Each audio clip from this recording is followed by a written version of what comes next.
Hola, muy buenas tardes a todos en esta nueva sesión de Geriatrims. Eh, el siguiente tema vamos a hablar de la promoción de la alimentación en el adulto mayor con depresión por parte del maestro en nutriología aplicada, Martín Granillo Ibarra, también licenciado en nutrición, especialista en nutrición gerontológica. Él, la maestría en nutrición aplicada por la Universidad Iberoamericana en la Ciudad de México. Tiene un diplomado formador de educador en diabetes por la misma universidad y es coordinador académico de la licenciatura en nutrición de la Universidad del Valle de Puebla. Estamos muy a gusto que haya aceptado nuestra invitación, maestro. Voy a dar aquí nada más una breve pues recordatorio que el 27, 28 y 29 de julio es el congreso ya de la Academia Mexicana de Geriatría, ya es el próximo fin de semana. Lo esperaremos con mucho gusto a todos ustedes. Y sin más preámbulo, le cedo ahorita el micrófono, doctor. Perfecto, muchísimas gracias, doctor. Josafat Martínez. Voy a compartir pantalla para dar inicio a esta breve ponencia. Ya la pueden visualizar. Digo, Ok, perfecto. Entonces la agrando. ¿Ya se ve en grande? Correcto, muy bien, gracias. Entonces, pues bueno, el día de hoy me toca presentar este tema de promoción de la alimentación en las personas mayores. Le cambié ahí, en lugar de adulto mayor le coloqué persona mayor, tengo mis razones, que viven con depresión. En ese sentido, pues evidentemente creo que lo lógico sería irme a específicamente hablar ya de los alimentos o de las cuestiones de dosis específicas o ingestas diarias recomendadas de zinc o de IDRs de lo que se les ocurra, ¿no? Pero para esta ponencia me gustaría iniciar básicamente explicando algo que nosotros en nutrición hacemos, que seguramente la mayoría de aquí son geriatras o médicos o médicas, o también habrá nutriólogos o nutriólogas. Nosotros desde nuestra área, al igual que los médicos tienen la parte de medicina basada en evidencia, nosotros tenemos esta parte de nutrición basada en evidencia, que va de lo mismo, ¿no? En estas fases de la nutrición basada en evidencia, nosotros lo primero que hacemos es formular una pregunta y búsqueda sistemática de la información, en donde fijamos los criterios de elegibilidad y seleccionamos los artículos para después leer críticamente estos, extraer los datos de síntesis y posterior pasar de las pruebas a las evidencias, a las recomendaciones, que también es conocida como la nutrición translacional, que de repente llega a ser complicado en la consulta privada o también en las tomas de decisiones, ya hablando de nivel comunitario, y después aplicamos, evaluamos y actualizamos continuamente. Sin embargo, pues es todo un reto, ya que requiere ciertos dominios o conocimientos para poder llegar a cabo esto, ¿no? Entonces, me gustaría iniciar formulando las preguntas que valga la redundancia, me generé al inicio de esta planeación de esta ponencia. Entonces yo me preguntaba, ¿cuál es la terapia dietética que muestra la efectividad en disminuir los síntomas depresivos en las personas mayores mexicanas? O en todo caso, ¿cuál es la dieta, el patrón de dieta, de alimentación que muestra una asociación con menores síntomas depresivos en las personas mayores mexicanas? A partir de eso me gustaría comentarles y fomentar también en ese mismo sentido la búsqueda que a continuación presento se realizó en PubMed a través de descriptores en ciencias de la salud y a través de los términos MESH, que son los Medical Subheadings, que se utilizan para buscar en PubMed. Y pues bueno, brevemente acotaré esta parte de evidencia científica. Ahí voy a poner un micrófono déjame. Listo. Voy a hablar un poquito de forma inicial de la pirámide tradicional de evidencia científica, porque es necesario saber esto para después hablar a caer sobre la parte de depresión, ya que la revisión sistemática de la literatura que generé para esta ponencia, pues tiene este sentido. En la parte superior podemos encontrar que las mejores calidades metodológicas de evidencia científica están basadas en revisiones sistemáticas y metaanálisis. Posteriormente podemos ver que son los ensayos controlados aleatorizados, de preferencia triple ciego, doble ciego, un ciego por último, ¿no? También tenemos estudios de corte, esto quiere decir longitudinales, y más tarde tendremos los transversales, hasta ya que pues tienen menor evidencia metodológica.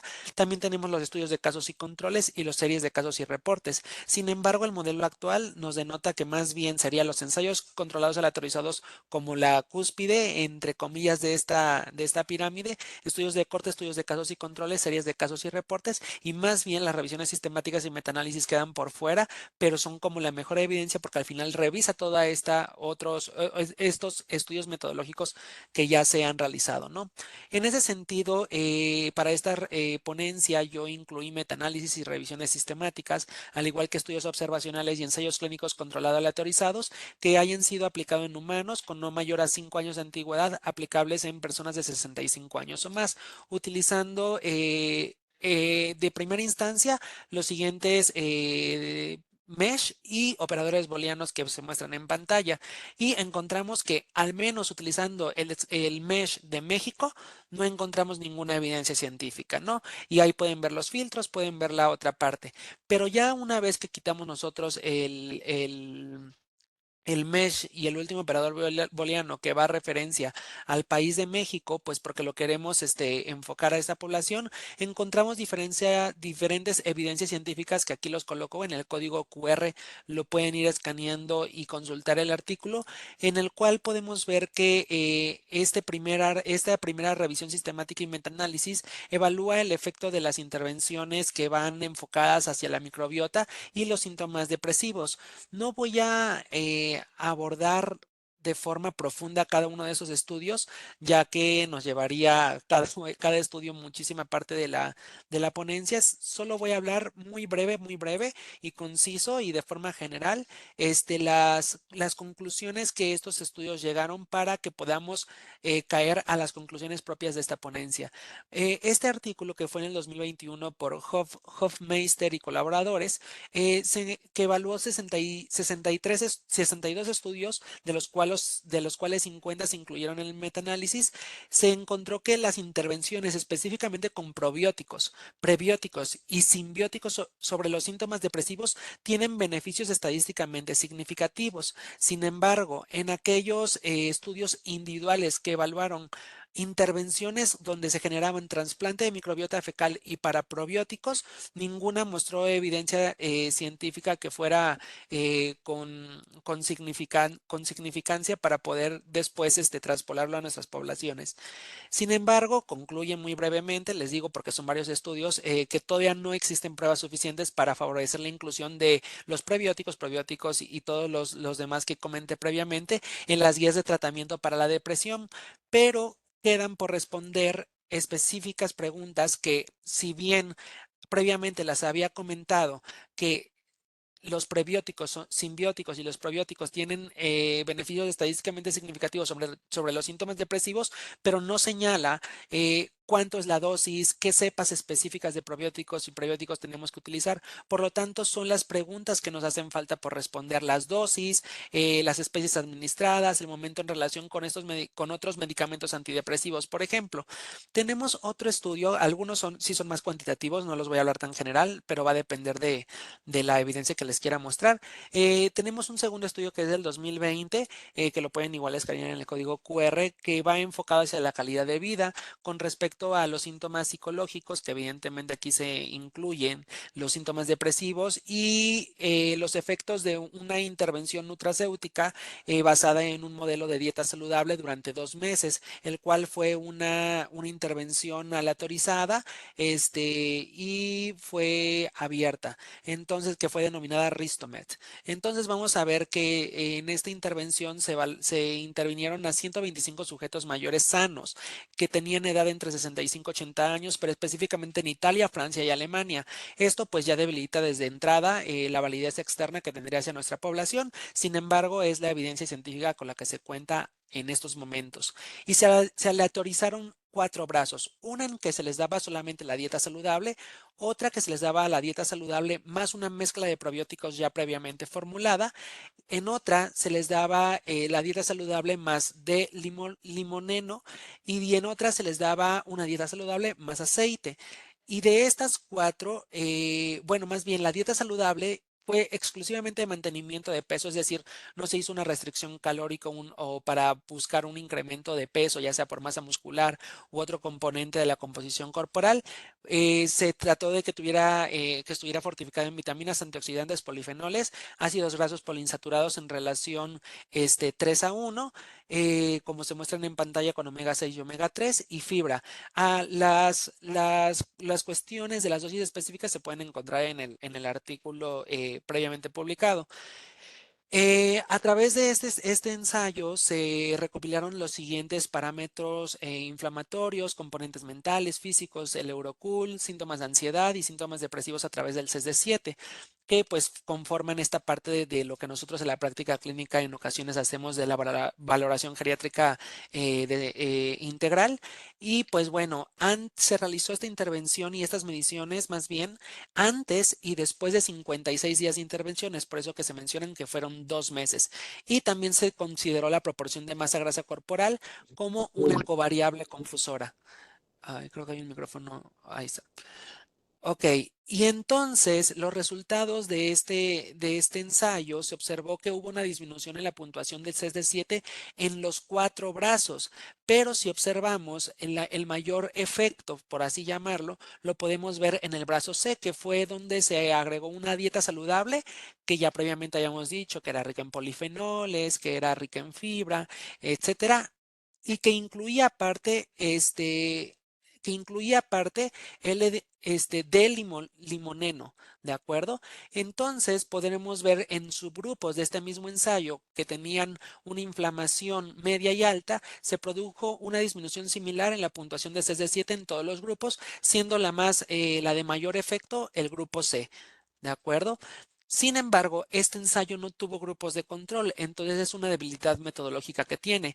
Y se observó a grosso modo que la disminución de los síntomas depresivos en estas personas mayores que participaron a través de esta intervención, la disminución en los síntomas depresivos, como ya previamente se habían comentado, pero con posibles limitaciones debido a la participación que tuvieron. Y aquí en esta gráfica se puede observar claramente cómo fueron disminuyendo en los 4 brazos de la intervención los síntomas depresivos medidos a través de CES-D7. Hasta ahorita vamos en la tercera evidencia científica que habla sobre la suplementación de zinc combinada con drogas, bueno, fármacos antidepresivos para el tratamiento de pacientes que viven con depresión, el cual es una revisión sistemática y metaanálisis en la cual se incluyeron 12.322 estudios, de los cuales 5 al final no fueron elegibles, perdón, 5 de los cuales fueron solamente elegibles para el metaanálisis, y en la cual podemos ver que la diferencia de medias estandarizadas se mostró una reducción promedio de 0.36 puntos con el siguiente intervalo de confianza y las diferentes desviaciones estándar, debido a que se decidió tomar la desviación perdón, la diferencia de media estandarizada debido a que se evaluaban con diferentes instrumentos los síntomas de depresión o propiamente la depresión evaluada por DSM-5. Y esto fue en comparación del grupo intervención con el grupo placebo. Y para los estudios en los que la edad media, donde se incluyen personas mayores, ya que eran mayores o igual a 40 años, la diferencia de medias estandarizadas se redujo en 0.61 puntos. Esto quiere decir que fue mayor comparado a la general, con los siguientes intervalos de confianza en el grupo de intervención frente al grupo placebo. Sin embargo, el metaanálisis por tamaño de muestra no mostró un efecto de la suplementación con zinc en la reducción de los síntomas depresivos. Sin embargo, específicamente en uno de estos estudios se pudo lograr hallar que existía una población de personas mayores, que fue en el de Nazarinazad en el 2017, pero fue aplicado en Irán, no fue en una población que tenga una validez externa con nosotros, en los cuales se evaluaron adultos que vivían con depresión mayor, de acuerdo a los criterios de SM4 en aquel entonces, y una disculpa, y hubo un error de dedo, eran personas que eran de 18 hasta 80 años. Sin embargo, en este tipo de estudios se pudo hallar que la suplementación de zinc puede reducir los síntomas depresivos en personas tratadas con medicamentos antidepresivos para la depresión clínica, valga la redundancia. ¿Cuánto era la cantidad que se ofrecía en la mayoría de los estudios y específicamente en este? Eran 25 miligramos y en este estudio específico fue sulfato de zinc diario versus un placebo durante 2 meses. Y la depresión se midió a través del inventario de depresión de Beck, no en el CSS7 como el estudio clínico anterior. Sin embargo, a través de este metaanálisis o esta revisión sistemática, ya saliéndonos del estudio específico, se pudo observar que existe un alto riesgo de sesgo, ya que, permítame un tantito. Ok. Ya que cada estudio evaluaba la depresión de diferente manera, lo que indica la necesidad de más estudios de alta calidad metodológica para llenar los vacíos de conocimientos. Después, una vez que ya no hubo más estudios a través del motor de búsqueda anterior, se intentó buscar con los siguientes operadores booleanos, que ya hacía un enfoque más específico a la dieta, es decir, como en estudios más observacionales, un tanto a los patrones o estilos de dieta que tienen las personas mayores en México. Y agregando el término MESH de México no encontramos artículos, pero quitándolo encontramos 18 resultados ya con los filtros, de los cuales solamente 7 fueron incluidos, en los cuales podemos ver el siguiente artículo que habla sobre el efecto de los polifenoles en una dieta mediterránea sobre los síntomas de depresión y específicamente en una revisión sistemática de la literatura, en la cual se incluyeron 37 estudios, de los cuales 17 eran experimentales y 20 observacionales, que se incluyeron adultos entre 18 y 80 años que evaluaron puntuaciones de depresión con ingesta de polifenoles, específicamente té, café, cítricos, nueces, soya, uvas, legumbres y especias. De 29 de estos 37 estudios encontraron un efecto estadísticamente significativo cuando se consumía polifenoles a través de la dieta en los síntomas depresivos. Sin embargo, se encontró una asociación entre el consumo de polifenoles y el riesgo de depresión, así como la evidencia sugiere que los polifenoles pueden tal vez aliviar de manera efectiva los síntomas depresivos. Em, También se encontró que a mayor ingesta de polifenoles de manera, lo diré, cotidiana, es decir, que en una ingesta habitual de una persona que consume de forma aleatorizada polifenoles en su dieta, se asocia con una menor prevalencia de depresión. Por otra parte, los estudios que utilizaron polifenoles en combinación con antidepresivos encontraron que los efectos de esta enfermedad fueron mayores que los comparados con los del antidepresivos como monoterapia exclusivamente. Sin embargo, la mayoría de las revisiones sistemáticas y la mayoría de los metaanálisis casi siempre caen a esta conclusión y casi no llega a ser contundente, y es donde se evidencia que se necesitan más investigaciones sobre los efectos específicos de los polifenoles en personas con depresión clínica y deberían ser el foco de futuros estudios en esta área.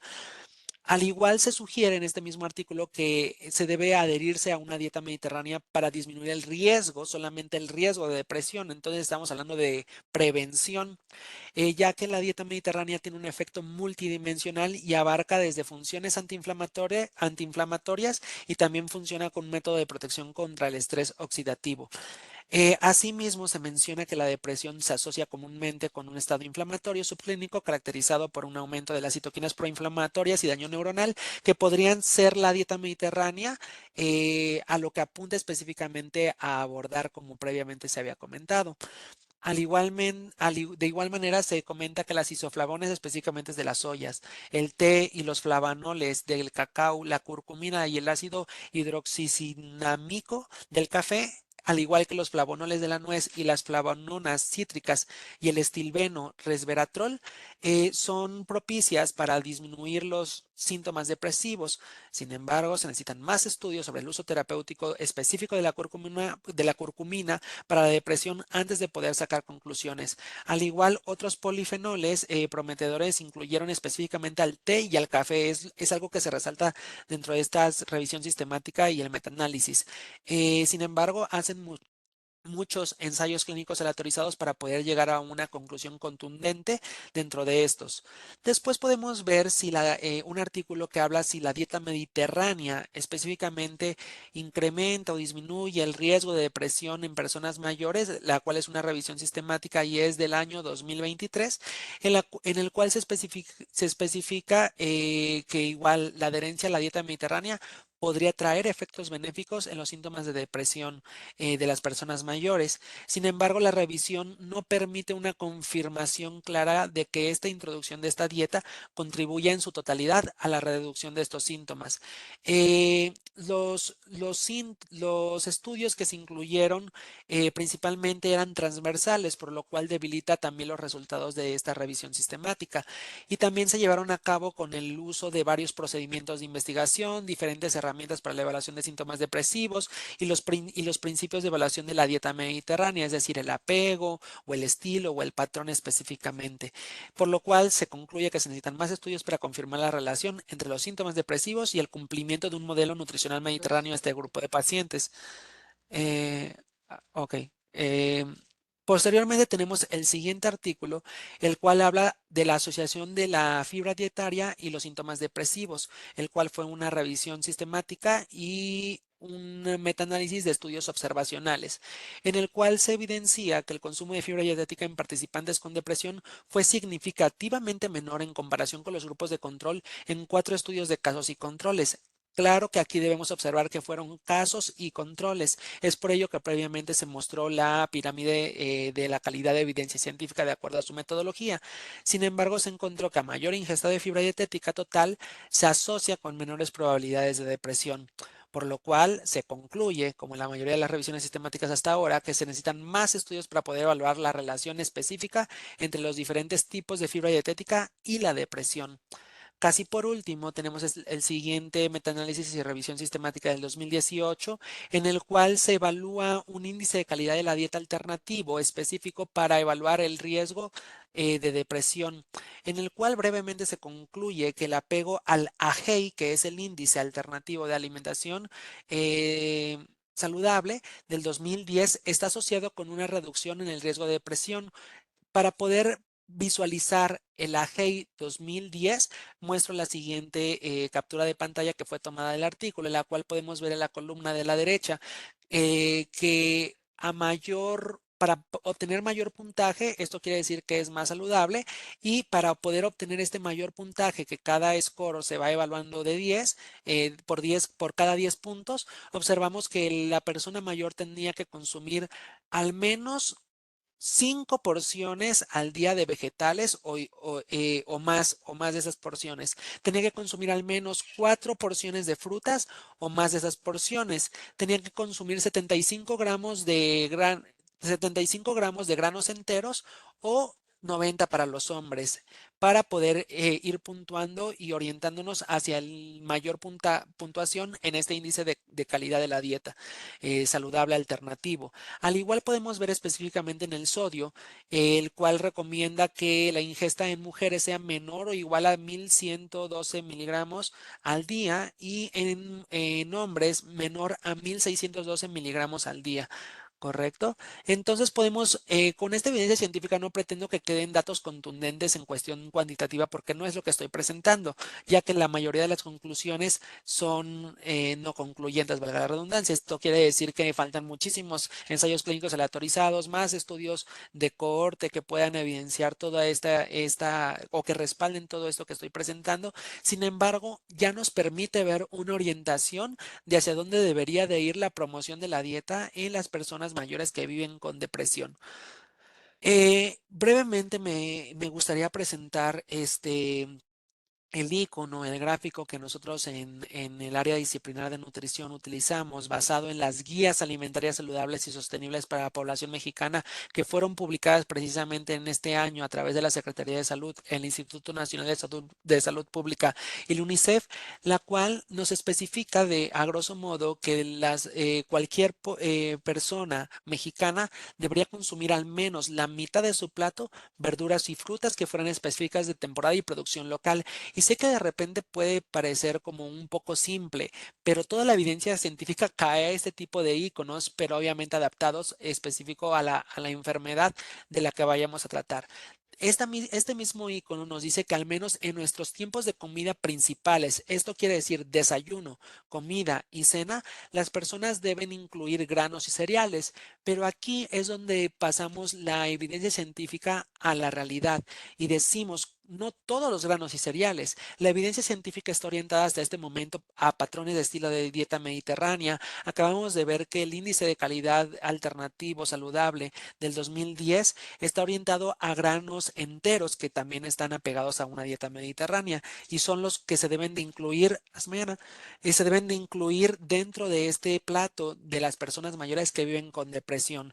Posteriormente podemos ver que las leguminosas también forman parte de este plato de, a grosso modo, para la población en general y de origen animal se debe incluir un alimento al igual que de un aceite y grasa saludable y en medio siempre debe estar, o más bien siempre se debe incluir agua simple y evitar productos con sellos. Hablando de estas guías alimentarias y saliéndome ya un poco de la evidencia científica, que no termina en realidad de ser evidencia científica porque esto está concentrado a través de lo mismo, podemos ver que las guías alimentarias mexicanas nos ofrecen las porciones específicas que deben de tener las personas adultas, no especifican personas mayores mexicanas, pero sí especifican que son personas adultas donde se pueden incluir nuestras personas mayores mexicanas, ya sea que vivan con depresión, no, u otro síndrome geriátrico o enfermedad. Podemos ver que los hombres requieren al menos 5 porciones de verduras al día, mientras que las mujeres 4 porciones al día, de frutas 2. Y esto es donde empezamos a transpolar la evidencia científica y entonces podemos relacionar que un ensayo, bueno, perdón, un metaanálisis y una revisión sistemática, el cual evalúa el riesgo de depresión basado en un índice de calidad de la dieta alternativo del 2010, el cual decía que las personas mayores deberían de consumir más o igual a 5 porciones de vegetales, más o igual a 4 porciones de frutas, y habla del resto de grupos de alimentos, al igual que de micronutrientes específicos, podemos observar que entonces nuestras guías alimentarias se están apegando a muchos lineamientos y que compete inclusive pareciera a estas personas mayores mexicanas que viven con depresión. Al igual, la evidencia científica nos está hablando que debemos incluir las cantidades suficientes de fibra, al igual que debemos incluir los polifenoles y que debemos apegarnos a la dieta mediterránea. Entonces, en este sentido, podemos ver que las leguminosas deberían sí o sí estar presentes y podemos observar que los hombres requieren 2 porciones al día y las mujeres de 1 a 2. Por otra parte, podemos ver que los cereales integrales, y aquí se especifica integrales, o sea, pasado a otras palabras serían los granos enteros también, y los tubérculos deben de incluirse dentro de la dieta de las personas mayores mexicanas. Por consiguiente, tenemos que el agua natural se mencionan los vasos específicos, la carne de res, las otras carnes rojas, el pollo y otras aves, así, al igual que pescados y mariscos y huevo debe estar presente en la dieta, al igual que si bien no se especifican las porciones de aceites y grasas saludables como el aguacate, oleaginosas, la evidencia científica nos orienta a que deben de estar presentes sí o sí dentro de la dieta de las personas mayores mexicanas que viven con depresión. Tan solo aquí podemos ver que las nueces y las legumbres deben de ser al menos 1 porción o más al día. Posteriormente, podemos observar que las guías alimentarias recomiendan preferentemente no consumir alcohol. Sin embargo, en caso de consumirlo, debe ser moderado y debe de ser ocasional. Los alimentos ultraprocesados o alimentos con sellos como embutidos, papitas, galletas, pan dulce y cereales de caja deben de tratar de evitarse para cualquier tipo de población, inclusive la persona mayor que vive con depresión. Por otra parte, tenemos las bebidas azucaradas como refrescos, jugos, aguas preparadas con polvo en sobres y bebidas deportivas que de preferencia se deben evitar, al igual que el azúcar y la sal. Y como ya lo había comentado previamente, las aceites y grasas saludables que justamente apuntan a un estilo de dieta mediterránea están más presentes en la dieta. Deben de estar, o más bien, deben de estar presentes en la dieta. Específicamente me gustaría hablar que no debemos olvidar la parte del calcio, vitamina D y proteína, que es esencial y vital en la persona mayor, ya saliéndome del contexto de depresión. Por lo tanto, resalto aquí el grupo de alimentos de origen animal. Y algo que debemos de tener en cuenta desde la perspectiva nutricional, es este modelo de la teoría del cambio del comportamiento en salud de Di Clemente y Prochaska, que fue publicada previo a los años 2000 y el cual explica la identificación de la etapa del cambio en la que se puede encontrar nuestro paciente y a partir de ello nosotros poder intervenir, ya que si un paciente se encuentra obligado a acudir a la consulta, posiblemente no tenga el mismo efecto como si el paciente por su propia cuenta fue a la consulta porque está decidido a hacer cambios en su estilo de vida, llámese alimentación, actividad física o inclusive acudir a otros servicios de salud como lo sería psicoterapia y o geriatría en este caso o viceversa de geriatría a nutrición y entre todo la parte multidisciplinaria que conlleva los profesionales de la salud. Entonces, yo siempre recomiendo que nos fijemos nosotros como nutriólogas al menos y al igual que las otras áreas de salud, pero ahorita hablaré como si todos fueran nutriólogos, en qué etapa del cambio se encuentra nuestro paciente que vive con depresión para hacer esta evidencia científica, este plato del bien comer, incluir aguacate dentro de su dieta, incluir nueces dentro de su dieta, incluir pescado dentro de su dieta, incluir granos enteros dentro de su dieta, porque evidentemente nuestro estilo o nuestro patrón alimentario está más apegado a la dieta de la milpa y más bien lo que nosotros necesitaríamos hacer serían ajustes o modificación en el estilo de alimentación que vaya más enfocado a la dieta mediterránea adaptado a la dieta de la milpa. Esto quiere decir que no podemos dejar de lado nuestros alimentos propios de nuestra cultura alimentaria, sin embargo, tenemos que conjuntarlos con lo que dice la evidencia científica. Aquí muestro otros gráficos que ayudan a orientar a las personas mayores de manera general, pero también en personas mayores que viven con depresión.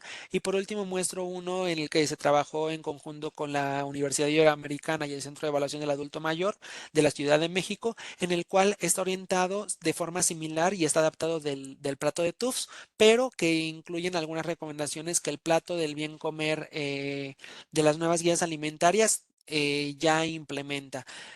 Sin embargo, faltarían hacer estrategias porque por ley tenemos solamente el plato de bien comer de la norma 043 y a lo mejor parece de forma general a los médicos o a las médicas que este tipo de herramientas a lo mejor no es útil, pero déjenme decirles que a través de nuestras disciplinas lo más importante es poder conocer cómo aplicar este tipo de instrumentos en cualquier población durante la consulta nutricional y que ustedes mismas, a través de leer las guías alimentarias mexicanas saludables y sostenibles y a través de leer la norma 043 SSA 12 2012 y añadir la evidencia científica que empapa a esta enfermedad, podríamos generar la promoción de la salud en ese tipo de personas. Entonces, de manera de conclusiones, me gustaría decir que la evidencia científica está orientada y apega a que las personas mayores mexicanas que viven con depresión deben de apegarse a una dieta mediterránea. Los polifenoles en sus diferentes presentaciones, específicamente café, té, cacao, etcétera, curcumina, deberían de estar presentes dentro de la dieta de estas personas. Sin embargo, debemos de proveer el consumo suficiente, pero de manera natural, no como una forma suplementaria, porque de cierta forma incrementaríamos la polifarmacia de prebióticos y probióticos, pero de manera habitual en la dieta. Por otra parte, las recomendaciones sería vigilar y cubrir la ingesta diaria recomendada de fibra, al igual que incluir específicamente 75 y 90 gramos de granos enteros al día en mujeres y hombres respectivamente. Las proporciones de sodio deberían de ser menores a 1112 miligramos y 1612 miligramos al día en mujeres y hombres respectivamente. Por otra parte, tendríamos que utilizar las guías alimentarias actuales y el icono con cautela o con las adaptaciones suficientes que la evidencia científica nos ha señalado hasta ahora. Y por último, me gustaría mencionar que debemos de considerar la suplementación de zinc en caso de que no se alcance la ingesta diaria recomendada a través de la dieta. Y esta evaluación se tiene que hacer a través de varios recordatorios de 24 horas de pasos múltiples o de algunas otras estrategias que nos ayuden a evaluar si la persona está consumiendo sus ingestas diarias recomendadas de zinc y si no, buscar los alimentos fuente que nos ayuden a cubrir esas necesidades nutricionales de las personas mayores que viven con depresión y en todo caso que no se puedan llegar a alcanzar, pues bueno, suplementar, ¿no? Como la evidencia científica lo señala. Al igual, se sugiere utilizar el modelo del cambio en salud de Di Clementi y Prochaska para nosotros detectar cuáles son las acciones a tomar, ya que a veces un plan, un menú que nos dice de lunes a viernes qué es lo que debe de consumir la persona, tanto en el desayuno, en la comida, en la cena y colaciones, no es suficiente para poder generar un efecto significativo en esta población. En otras palabras, valdría más la pena generar una orientación alimentaria general específica a la persona que se encuentra en consulta. Y, por ejemplo, otras estrategias que se han tratado de abordar son los objetivos SMART, en la cual los objetivos deben de ser específicos, medibles, alcanzables, reales y temporales, en la cual si sabemos que la evidencia científica está orientada a toda esta parte de polifenoles, a toda esta parte de dieta mediterránea, entonces nos sentamos con la persona mayor, nos sentamos con su cuidador o cuidadora, sus familiares, que los debemos de contemplar dentro del tratamiento y tomamos decisiones sobre qué objetivos dentro de 2 semanas, dentro de una semana, dentro de un mes, debería de lograr la persona. Por ejemplo, si la persona mayor no consume aguacate, entonces proponer en este objetivo SMART cuánto aguacate deberá consumir de aquí a la siguiente semana. Sé que parece de repente un ejemplo o un tratamiento un poco fácil, un poco absurdo, pero ese tipo de cambios nos va a llevar a modificar el estilo de vida del paciente y nos va a ir ayudando a generar la transición de un estilo o patrón de dieta, a lo mejor de la milpa llamaré, hacia un estilo de dieta mediterráneo adaptado a la dieta de la milpa. Entonces, tenemos que identificar si la persona se va a encontrar en la disposición o la persona está precontemplando o está contemplando para poder llevar a cabo estas acciones específicas que la evidencia científica nos están mostrando. Y por último, debemos de considerar lo que creo que ya todos y todas sabemos, pero no hace falta decirlo, pero lo voy a decir, no importa, el trabajo multidisciplinario, que es esta parte de involucrar en las personas que viven con depresión, el trabajo del psicólogo, o de la psicóloga, de nosotros nutriólogos, de los médicos, de los geriatras y viceversa de los geriatras hacia con los nutriólogos y todas las áreas que se pueden ver involucradas en esto. Sin embargo, en ocasiones por las limitaciones de recursos económicos, podemos utilizar inclusive algunos premios cognitivos conductuales que nosotros podamos ofrecer a las personas y que generen este apego al tratamiento multidisciplinario, ya que en ocasiones el tratamiento nutricional no puede ser efectivo ya que no lleva psicoterapia,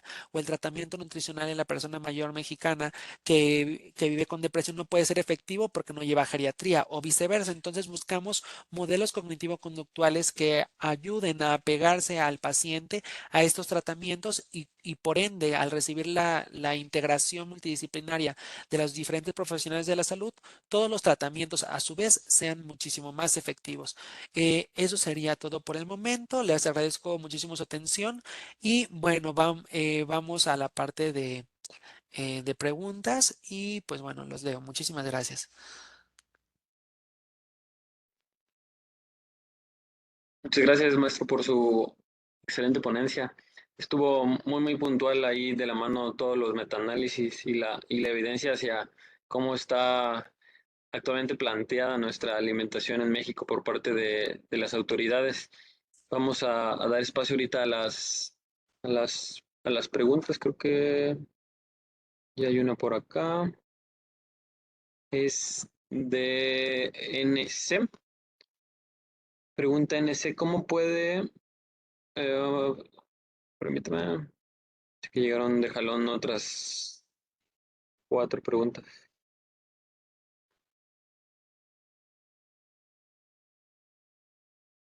Bueno, antes que esa, doctora Blanca Kiwa comenta excelente información. Resulta interesante que según lo que se ha reportado en cuanto a las características nutricionales de las zonas azules en el mundo, la dieta está basada primordialmente en plantas igual a longevos, funcionales y en plenitud biopsicosocial. ¿Qué opinión tendrá usted al respecto? Saludos desde San Diego, California. Muchas Ok, gracias por su pregunta. Perfecto, muchísimas gracias, doctora Blanca, por su pregunta. Voy a tratar de abordarlo desde como entiendo la pregunta. La voy a leer una vez más. Aquí la tengo también en el chat. Se reportó en cuanto a las características nutricionales de las zonas azules en el mundo. La dieta está basada primordialmente en plantas. Ok, sí, correcto, y en plenitud biopsicosocial. Sí, ¿qué opinión tengo al respecto? Sí, de hecho, las guías alimentarias mexicanas que son saludables, bueno, que tienen este enfoque saludable y sostenible, de hecho, está tendiente hacia esa tendencia alimentaria a que se consumen menos carnes, que se consumen menos productos que no sean no plantas, por así decirlo, o sea, que haya mayor consumo de plantas, granos, verduras, frutas, ya que la evidencia científica está apuntando a que es mejor para la longevidad, también para el desarrollo del medio ambiente. Sin embargo, me gustaría ser muy puntual en algo que yo llego a construir. Hay una crítica. ¿Qué pasa con el calcio? ¿Qué pasa con la vitamina D? ¿Y qué pasa con la proteína de alto valor biológico? Que eso se encuentra dentro de principalmente leche, quesos, huevo, pescados, ¿no? Entonces, yo creo que todo está orientado a un equilibrio entre las dos. Yo creo que sin duda alguna la dieta basada en plantas, con cuestión de longevidad, con cuestión de sustentabilidad, con cuestión de tratar X enfermedad, porque por ejemplo también en la enfermedad renal es muy evidenciada la dieta basada en plantas. Está bien. Sin embargo, tenemos que considerar que la persona mayor específicamente tiene también otros síndromes geriátricos a los cuales se predispone y a los cuales también tenemos que estar considerando y teniendo muy en mente, ¿no? Yo no puedo dejar una persona que vive con depresión, pero también vive con sarcopenia, sin su cantidad suficiente de proteína, con su cantidad suficiente de calcio, con su cantidad suficiente de vitamina D. Entonces, más bien aquí yo creo que es correcto, me parece muy bueno tenerlo siempre en cuenta y buscar las maneras más sustentables o la parte de desarrollo biopsicosocial o de plenitud.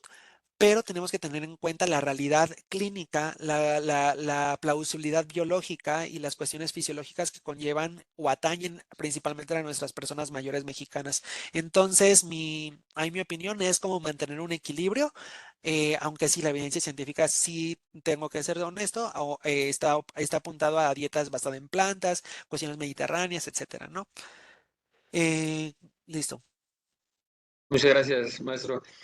María Guadalupe hace un comentario muy, muy puntual y de la mano de lo que usted comenta, que pues hay que individualizar la dieta como cualquier tratamiento, poniendo el caso con problemas con absorción de hierro en algunos pacientes, café con insomnio. Eh, Muchas gracias, María, por su comentario. Le da las gracias a usted, maestro. Eh, Ahora sí, NC, pregunta, ¿cómo puede promover la alimentación de la persona mayor si por solo tener depresión no quiere comer, no le apetece nada como parte pues del diagnóstico como tal de la depresión que va de la mano también con reducción del apetito? Recordando que es complicado que ellos lleguen a cubrir todas las necesidades nutrimentales. Comenta si puede dar alguna recomendación, Claro. un ejemplo. Sí, claro. De hecho, tengo un claro ejemplo de una paciente estrella por ahí, que evidentemente no puedo difundir nombres ni nada por cuestiones bioéticas, pero eh, en alguna ocasión tuve una paciente, y ese es un ejemplo claro, el cual llegó con depresión mayor, llegó con osteoporosis, obesidad, diabetes mellitus tipo 2, ansiedad también diagnosticada. Todo es diagnosticado por médico. Yo no diagnostico nada, evidentemente, soy nutriólogo. Solamente la obesidad sí la puedo diagnosticar. Y también tenía riesgo de sarcopenia, y bueno, realmente era un cúmulo, pues como cualquier persona mayor mexicana, o casi la mayoría de las personas mayores mexicanas, porque perdón, no quiero estigmatizarle el envejecimiento.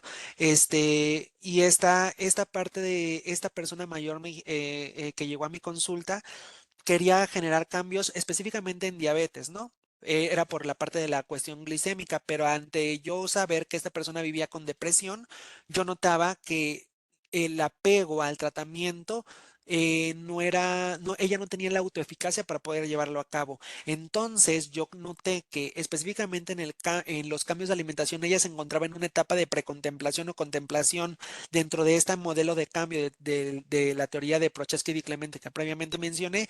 Y entonces mi consulta, más allá de enfocarse a la alimentación, se tenía que enfocar a la sensibilización de la persona mayor para acudir a psicoterapia para que entonces en conjunto pudiésemos hacer un efecto en la alimentación, porque de lo contrario yo no podría avanzar.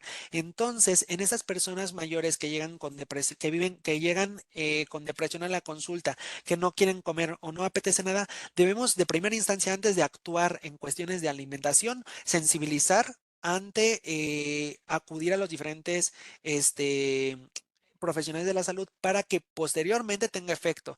Entonces, no hay una recomendación específica debería de comer esto, debo introducirlo de esta forma, ¿no? Pero tal vez en la parte de autonomía, que es un principio bioético, yo siempre lo he dicho que debemos de considerar al paciente en su tratamiento. Entonces, ok, no quieres comer esto, pero ¿qué sí quieres comer?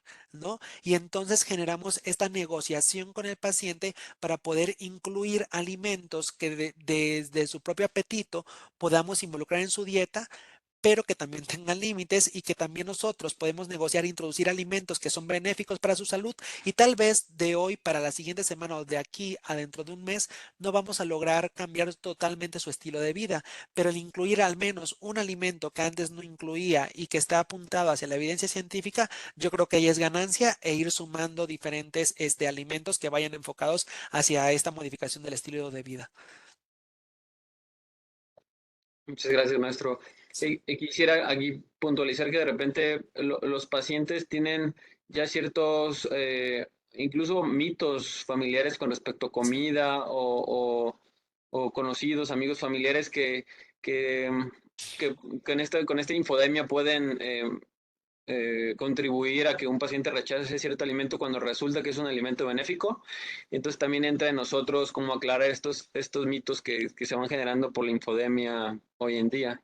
Claro, sí, y perdón que ahí vuelva yo a interrumpir, y justamente, de hecho, una de las etiologías que nosotros tenemos dentro de nuestra terminología internacional para diagnósticos nutricios, una de las etiologías es las creencias en los alimentos y que entran toda esta parte de los mitos. De hecho, ya hablando fuera de depresión, por ejemplo, en pacientes que viven con diabetes, me llegan mucho pacientes que viven con diabetes y que me dicen, no, es que me dijo el médico, me dijo la enfermera que no debo de consumir zanahoria, ¿no?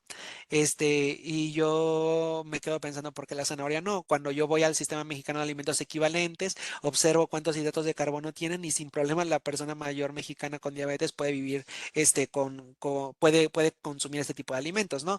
Entonces, esto sucede alrededor de miles, miles, miles de alimentos y tienen ya una creencia, un estigma, un mito que a veces es difícil de creer y a veces la barrera mental es más difícil que propiamente tratar de alcanzar las ingestas nutricionales. Entonces, sí tenemos que tener mucho cuidado con la información que damos de alimentación y cómo reforzamos negativo o positivamente todas esas ideas para que entonces nuestros pacientes pues puedan enfocarse a lo que la evidencia científica dice. Entonces, pues sí, la parte de la información es como muy importante. Muchas gracias. Comenta Mari Petri que no le quedó muy claro Claro, el plato del buen comer. No sé si pudiera aclarar aquí claro. la situación. Claro, sí, el plato del bien comer es de las mejores cosas que puede existir para nosotros como nutriólogos. De hecho, acaba de haber una actualización en el 2023. Lo que sí podría decir es que a lo mejor el otro, que ya era del 2005, pero estaba publicado en el Diario Oficial de la Federación desde el 2013, a lo mejor sí ya necesitaba una actualización. Ahorita y para mí es lo mejor que puede existir en cuestión mexicana. Sí falta mucha investigación, sí faltan platos adaptados, sí faltan más cosas, pero al menos de herramientas mexicanas al día de hoy, el plato del bien comer es la mejor herramienta para orientación y educación alimentaria que yo puedo encontrar, ya que pues también tenemos ausencia de muchos otros iconos o materiales didácticos. Pero más allá del plato, lo pondré así, la mejor intervención que yo puedo observar es la orientación y educación alimentaria, y el icono del plato del bien comer es un aporte a esa orientación ajá, a esa orientación o educación alimentaria. ¿Cómo se utiliza? Se le explica a la persona, porque pensemos, la persona mayor no sabe cómo comer, ¿no? En ocasiones llega a nuestra consulta y no sabe cómo comer. Y entonces te dice, no, pues yo como lo que hay en cada día y lo que me va saliendo y lo que puedo comprar o lo que puedo acceder o lo que me dan, ¿no? O lo que yo me hago y se me antoja. Y entonces el plato del bien comer, si lo sabes aplicar con la orientación específica que se establece en la norma 043 SSA 2 2012, puedes entonces decir que ese plato se tiene que aplicar en 3 tiempos de comida, le empiezas a decir qué grupos de alimentos debe incluir en cada tiempo de comida y es más, al final de la consulta tú le ayudas a hacer ejemplos basado en esa orientación. Entonces le dices, ok, ¿qué se te antoja desayunar mañana? Ok, vamos a empezar con tu verdura y fruta, chayote. Ok, ¿qué alimento de origen animal se te antoja incluir en ese desayuno? Huevo. Muy bien. Vamos con la parte del cereal. ¿Qué cereal integral te gustaría añadir? Arroz integral. Ok, vamos. Y entonces se va involucrando la persona en la toma de decisiones y en el empoderamiento y la autoeficacia para poder seguir este estilo de dieta. Entonces, digamos que el plato del bien comer de forma aislada no lo es todo.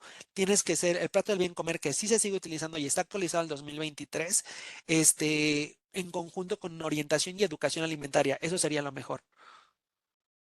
Muchas gracias, maestro, por la aclaración y, pues darle el giro a que pues sí, siempre hay que individualizar y bueno, toda esta educación que nos comenta es importantísima para la persona mayor y con depresión sobre todo. Por fines de tiempo nos vamos a saltar a la dinámica de las preguntas. Eh, en el chat está el link para las preguntas. Ahorita les voy a poner ya la pantalla para que se vayan uniendo.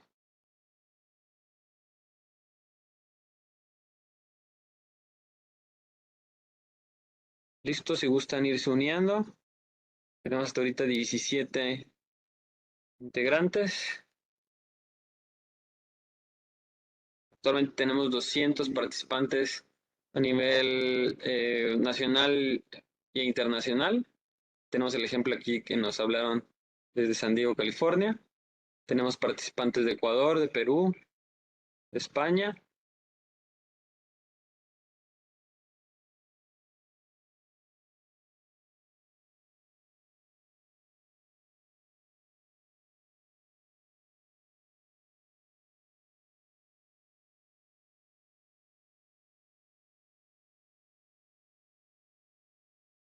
Ok, vamos 42 ahorita unidos. Vamos a esperar a que lleguemos a 50 para iniciar la dinámica. Recordar que el primer lugar va a ganar una beca de inscripción al Congreso de la Academia Mexicana de Geriatría en la ciudad de Mérida, de este 27 a 29 de julio. Por lo cual, quien quede en el primer lugar, por favor le pedimos comunicarse con nosotros para otorgarle su beca. Nos pueden comunicar vía chat o vía los chats de geriatría donde difundimos la información. Conmigo el doctor Josefat Martínez, aquí de La Raza, o en los chats. Muy bien, ya somos 54, vamos a comenzar. La pregunta 1 es la siguiente. ¿Qué patrón de dieta se recomienda para personas mayores mexicanas que viven con depresión? La dieta de la milpa, la dieta mediterránea adaptada a la dieta de la milpa y la dieta mediterránea. Esto pues habló muy puntual en la presentación.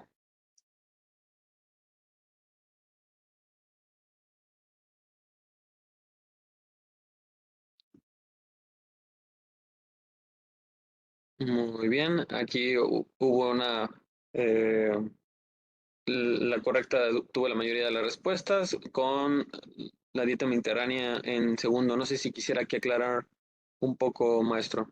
Claro que sí, muchas gracias. Pues básicamente, si nosotros proporcionáramos exclusivamente la dieta mediterránea, existiría un apego cero, ¿no? ¿Por qué? Pues porque la dieta mediterránea no es el patrón o el estilo de dieta que nosotros manejamos en México. La dieta de la milpa sí, pero el equilibrio sería tratar de unificar nuestra cultura alimentaria, es decir, lo propio que ya tenemos en el país, y ingresar alimentos que sean de la dieta mediterránea. Por lo tanto, la respuesta correcta sería dieta mediterránea adaptar la dieta de la milpa. Esto quiere decir, es la ciencia o la nutrición basada en evidencia, pero ya aplicado a nuestro contexto real.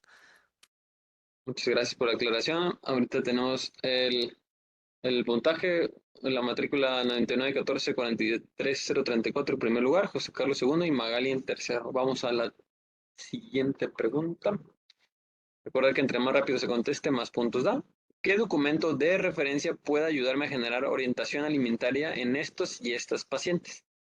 El documento que habla de la década del envejecimiento saludable por parte de la OMS, las guías alimentarias mexicanas o el Códex Alimentario. Esto también se puntualizó varias veces. Esperemos que la mayoría la pueda contestar. Ok, muy bien. Aquí creo que no hubo mucha duda. Se habló bastante acerca de la referencia, de la actualización. Creo que podemos pasar a la siguiente. Vamos a ver quién va en los primeros lugares. Ok, Magali va en primer lugar, José Carlos va en segundo. Se mantienen en los primeros lugares. Vamos a la siguiente. La pregunta número 3 es la siguiente. ¿Qué teoría del cambio de comportamiento puede ayudarme a ser un auxiliar para el tratamiento de estos pacientes? La teoría del cambio de comportamiento en salud de Prochaska y de Clemente, la teoría de autoeficacia en salud y la teoría del apoyo de círculos sociales en salud. Esto también se recalcó incluso al final en las preguntas. Ok, muy bien. La mayoría contestó adecuadamente. No sé si gusta dar algún comentario, maestro. Claro, no, muy breve. Pues sí, esta teoría del cambio de comportamiento, también se le conoce como modelo transteórico del cambio de comportamiento en salud de Di Clementi y Prochaska, pues habla de estas fases en las cuales se encuentra el paciente y tenemos que identificarlo para poder accionar a partir de la etapa en la que se encuentra. No podemos accionar de igual manera con alguien que se encuentra ya haciendo cambios en su estilo de vida o específicamente en la alimentación con alguien que se le obligó a ir a la consulta. Entonces tenemos que tener mucho en cuenta eso para poder accionar. Muchas gracias. Vamos a los puntajes. Magali está con 3 correctas. Un emoji de ojos y dinosaurio en segundo. Y Lupita Jiménez, empatada con Lupita Jiménez. Y José Carlos se mantiene ahí en la lucha. Vamos a la última pregunta. A ver si Magali se lleva el premio. ¿Cuál es el mejor tratamiento en personas mayores que viven con depresión? Trabajo multidisciplinario, trabajo interdisciplinario y trabajo disciplinario. Esta se abordó en las últimas diapositivas y se hizo también un énfasis en el contexto de la palabra que se está utilizando aquí.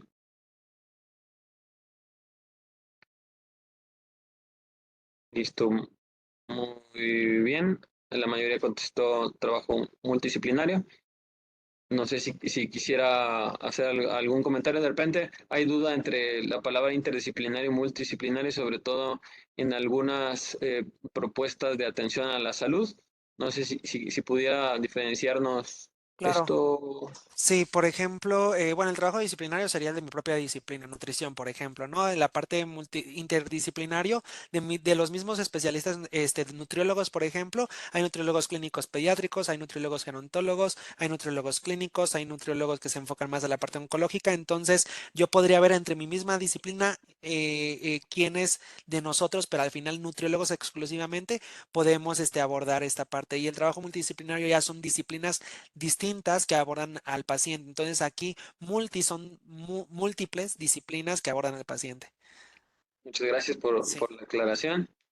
Eh, Muy bien, Magali tuvo toda la racha y se llevó el primer lugar.